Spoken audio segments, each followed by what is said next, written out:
So over time, we've been visiting with you for quite a long time. Many of you we've known for a very long time. Even in this room, we've been gathering together for years. And you've listened to us talk to you about how to cope with your now reality, and how, when you know what you don't want, to find a thought that feels a little better about what you do want. And we've written books, many books. We've offered you many processes to help you to improve your mood or attitude, because that really is what your receiving mode is mostly about. It's about your mood or attitude. When you're in a bad mood, you are not in the receptive mode of anything that you want. When you're in a great mood, when you're frisky, when you're all tuned in, tapped in, turned on, you're in the receptive mode. And that's when wonderful things can begin happening to you. Things that many would call not important at all, but things that really make up the fabric of your life, that makes the difference between whether you're having a wonderful day or not a wonderful day. The other day, Esther decided to move some furniture around in her house, and it's heavy, so she called 2 men in a truck. She said, I don't need the truck, but I need 2 men. So these young men came over, and Esther had it all planned out in her mind. That over there, and that over there, and that over there, and that over there, and that over there. And they said, that's it. And Esther said, maybe. That might be all that it is.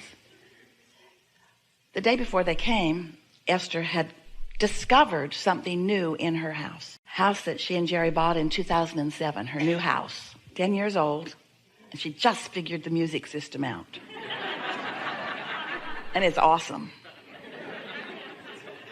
So she's playing around with it, and she discovers, because of the receptivity to the outside world, that she had many, many different genres of music. And so she was going through them, and she spent about 15 or 20 minutes on each one. She really wanted to hear what kind of things were happening in each of those locations on her dial.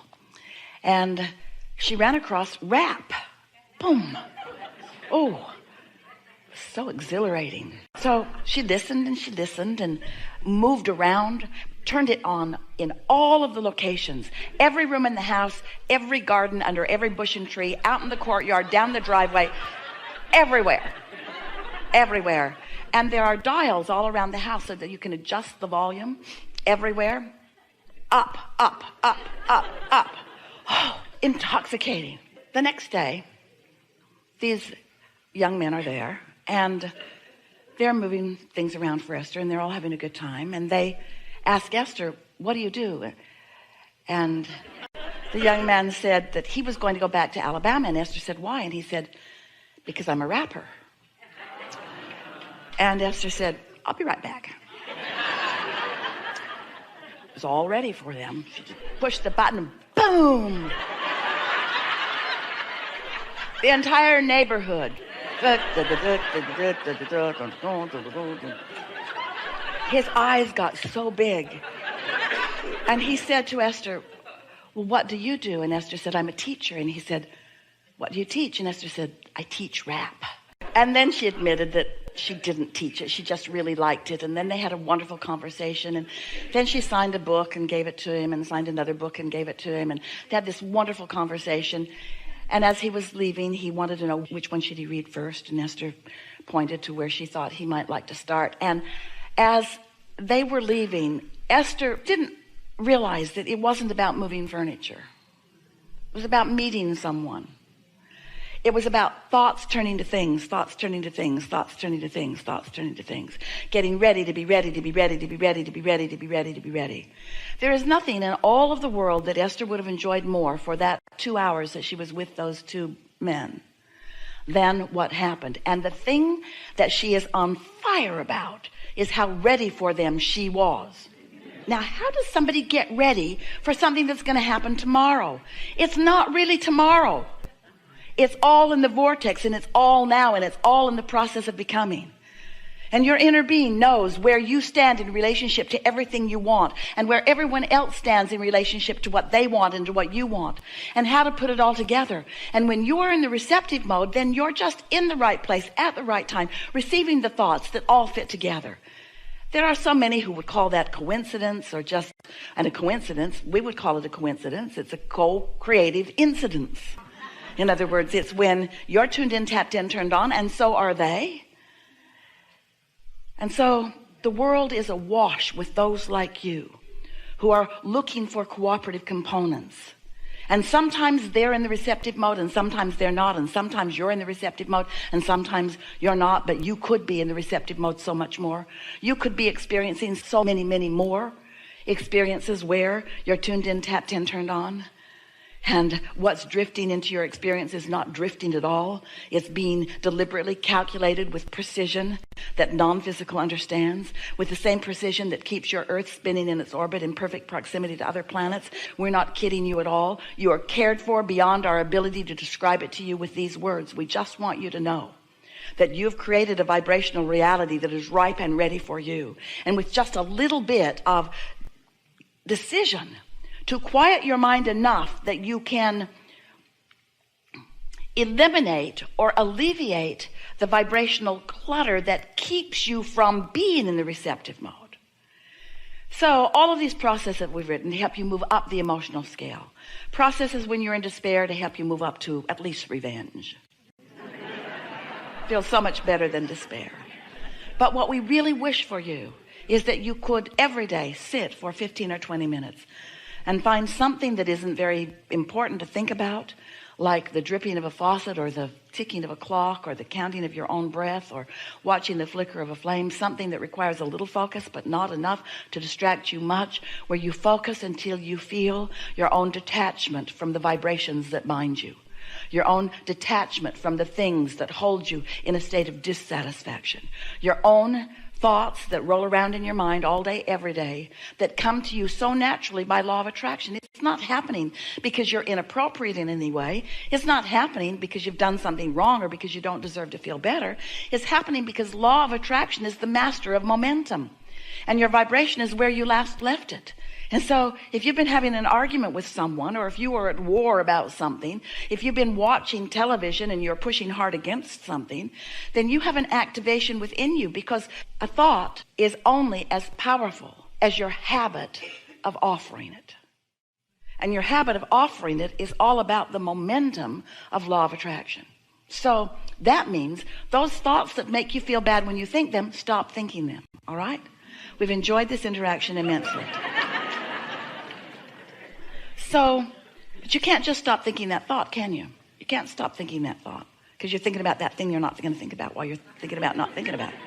I'm not going to think about that anymore. I'm not going to think about that anymore. I'm not going to think about that anymore. I'm not going to think about that anymore. And it just gets bigger and bigger the more you're not going to think about it, because you're thinking about it even though you don't want to think about it. Law of attraction won't let you let go of it. Deep doo-doo. Law of attraction won't let you let go of it. So you've got to think a different thought. But the thing is, when you've got a big raging thought and you try to think of the thought in the opposite direction, if you could do it, it would just rip your head off. You can't. The momentum would be very hard on you.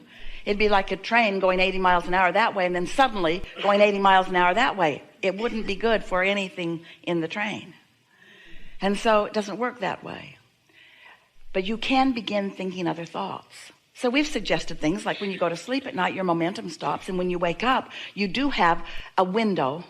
It's about 2 seconds.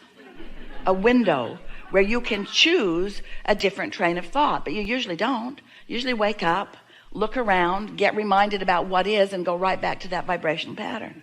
But if you would decide that you're going to set aside early in the day, we think is better, 15 or 20 minutes, not more, where you can quiet your mind. What will happen as you quiet your mind is that you will feel a detachment from everything that you've had going on.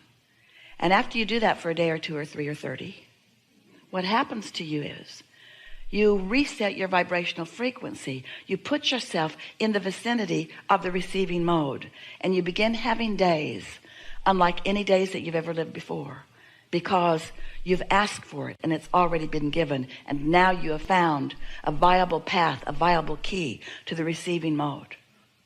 At first, you'll wonder if you're getting anything done. At first, it will feel hard to empty out your head, because law of attraction keeps wanting to bring things back into it.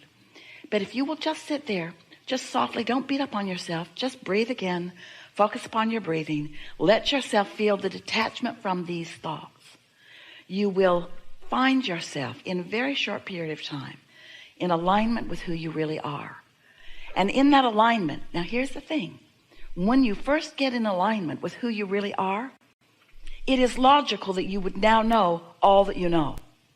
That's what's going on here with Esther. She's in alignment with all that we are, and all that we know now is accessible to you and to Esther from us. She's in alignment. The momentum is there. But in the beginning for you, even though your alignment is just as extreme as Esther's is now, your ability to translate, your ability to receive, not quite yet up to speed, maybe, and the momentum of that alignment not quite up to speed, maybe. So at first when you meditate, that's why you don't really want to do it that much, is because it's not very satisfying, because it's kind of like nothing for a little while. No thought. And dear hearts, you know, you'd rather have a negative thought than no thought, because you like momentum. You like feeling like you're getting stuff done. But we want to sort of do a sales job the other way just for a little while and help you to receive personally the benefit of no thought. The benefit of no thought is that you can find that mindless place where law of attraction can help you then to come into alignment with your inner being. And if you're able to stay there for just a little while, what happens is that momentum of that no thought will become greater and greater until something will occur to you. Esther's laughing because when she sits to meditate, often those first thoughts that come are images or ideas about silly things like moving furniture around. She thought, maybe I should work on world peace. Nah, I'll just move my furniture around. Because that was something that she could receive. You see what we're getting at? Now, it doesn't take very long when you allow yourself to just receive whatever it is to realize, and this is the thing that we want you to know, this is the key to your success in this. And we can tout the benefits of it all day long, and we usually do, and we think you get that. But this is how you know that you are in the receiving mode and that it's of benefit to you. You feel satisfaction in being there. And that satisfaction might just feel like ease and calm, or it might feel like off-the-wall enthusiasm. And ease and calm is perfect alignment, and off-the-wall enthusiasm is also perfect alignment. But what's the difference between off-the-wall enthusiasm and that feeling of peace and calm and ease? It's just momentum. So if you get there and you allow yourself to stay there, law of attraction will bring you more and more and more and more momentum. And so those vibrations at first will be feelings. They might even be images for many of you. But they will be satisfaction if you'll just try it for a week or so. You will feel satisfaction. And then if you keep it up, then you've been meditating, you received that feeling, and now your thoughts are beginning to flow, and now your timer goes off. Esther sets a timer because she really doesn't want to give more than 15 or 20 minutes to this. Sometimes it takes 14 minutes to get there, depending on what's going on in your mind. But then, if you begin the day like that, what begins to happen is, through your day, you will begin to notice better timing than you've ever lived. More ideas coming into your mind. More ideas occurring to you. And you may be tempted to say, I thought the best thought. Or you might say, I had the best idea. And then in time, you'll begin saying, I received the best idea. I'm in the receiving mode, because your inner being knows where you stand in relationship to everything you want, and knows, and here are the operative words, knows what your path of least resistance is to get you there. Which means your inner being might give you the idea that you want to move some furniture around, even though your inner being knows that you're going to move the furniture around with someone who's looking for what you know. And your inner being also knows that you might want a sort of comfortable opening, getting to know each other, because you're a few decades older than they are.